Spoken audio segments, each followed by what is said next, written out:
За түүхийн нүүрс төлж явах үеэс одоо бид нар өнөөдөр ажиллаж байгаа энэ 5-7 сайжруулсан шахмал төчний үйлдвэр дээр байна.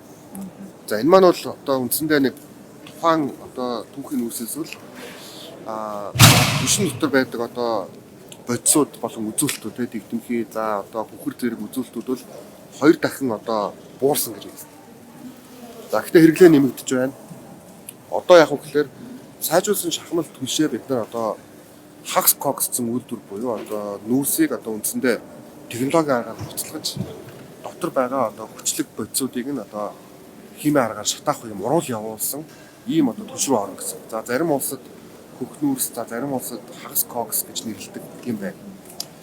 За энэ бол одоо байгаа 5-7 түвшнээс одоо үндсэндээ хамгийн багаар одоо 60%, за сайнаар бодоход 80%-аар одоо үзүүлэлтүүд буурна гэсэн.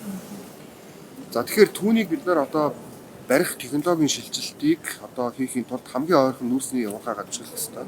За ингээд багнуур дээр одоо 14 мегапикселийн нэг нь бол хагас когсын үйлдвэр гэж зарласан үүнтэй холбоотой. За энэ зөвхөн Улаанбаатар хотод биш бас одоо орон нутгууд ч гэсэн одоо хийх боломжтой. За энийг за Солонгос улс бүгдээр дутаад улс гээд бүгдээрээ л одоо яг энэ дамжлагаар явсан гэсэн.